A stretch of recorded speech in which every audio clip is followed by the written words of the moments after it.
घरातच खासदारकी किंवा मंत्रीपद सगळे होते ते त्या अनुषंगाने पाहिले असता ते आपण आज उस्मानाबादची कंडिशन पाहिली असता देशात सर्वात मागास असलेला लोकसभा मतदारसंघ कोणता असेल तर उस्मानाबाद आहे। त्याच घरातील उमेदवार त्यांनी दिला असेल तर त्याला आम्ही कसं विश्वास करायचं, कारण 40 वर्षापासून त्यांनाच मतदान केलेलं आहे। आम्ही महायुतीचे भाजपाचे प्रचारक आणि लोकप्रतिनिधी म्हणतात कमळाचे लोक घड्याळ हातात घालून फिरतात, म्हणजे त्यांनाच संभ्रम आहे, तर जनतेला काय? उस्मानाबाद लोकसभा मतदारसंघातील दोन्ही उमेदवार आता प्रचाराला लागलेले आहेत। राष्ट्रवादी काँग्रेसचे अर्चना पाटील आणि उद्धव बाळासाहेब ठाकरे महाविकास आघाडीचे उमेदवार ओमराजे निंबाळकर हे दोन्ही उमेदवार पायाला भिंगरी लावून आता गावखेड्यापर्यंत पोहोचलेले आहेत। उस्मानाबाद लोकसभा मतदारसंघातील औसा या गावातील लोकांना काय वाटते हेच आपल्याला जाणून घ्यायचे। त्या उमेदवारावर काय अपेक्षा आहे, त्यांना उमेदवार कसा हवा आहे, कोण हवा आहे आणि त्या उमेदवारांनी त्यासाठी काय केलं पाहिजे।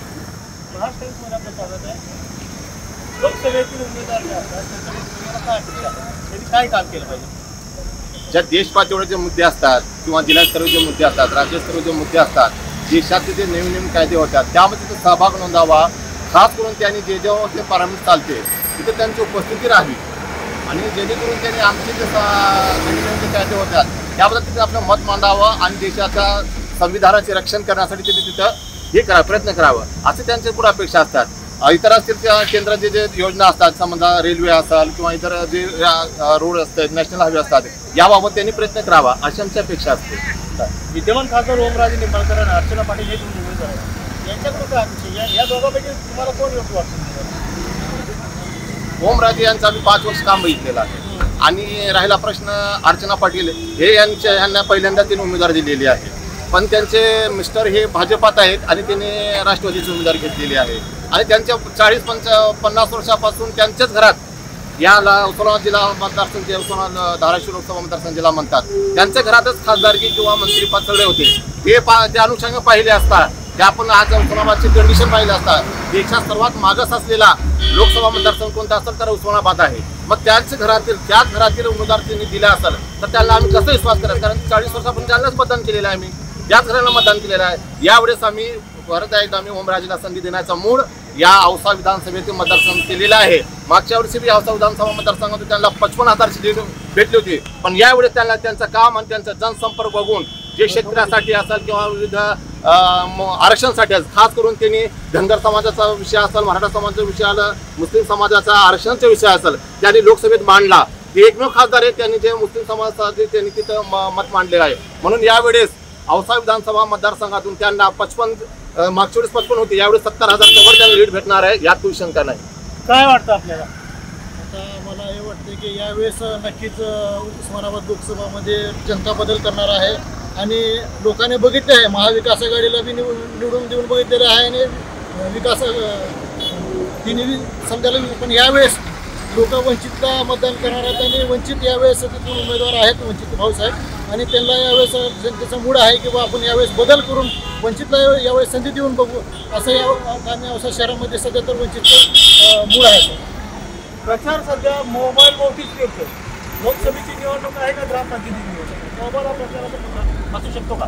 सर्वात महत्त्वाची गोष्ट म्हणजे सर्वप्रथम या एक जर महाआघाडीचा जर उमेदवार फायनल होऊन जवळपास 1.5 महिना झाला, परंतु महायुतीला 8 दिवस अगोदरच त्यांचा आत्ताचा उमेदवार फायनल झाला आहे। महायुतीचे भाजपाचे प्रचारक आणि लोकप्रतिनिधी म्हणतात की आम्ही घड्याळाचं आता कमळाचे लोक घड्याळ हातात घालून फिरतात, म्हणजे त्यांनाच संभ्रम आहे, तर जनतेला काय? एकतर त्यांच्या मनातला संभ्रम दूर झाला पाहिजे, एकतर त्यांनी सर्वांना सोबत घेऊन काम केलं पाहिजे। आज अशी परिस्थिती आहे की महायुतीमधले घटक जे पक्ष आहेत ते म्हणजे धाराशिव लोकसभेमध्ये ते नाराज आहेत, त्यांना सोबत घेऊन जर काम केलं तर काहीतरी आहे, परंतु जनतेचा जे विषय आहेत, जनतेचे प्रश्न आहेत त्यांची जाण कुणालाच नाही, कोणत्याच उमेदवाराला नाही। एकमेकाविषयी एकमेकावर आरोप करण्यापेक्षा त्यांनी दुसरं काही करू शकत नाही, तर जोही उमेदवार आहे जनतेच्या प्रश्नाशी निगडीत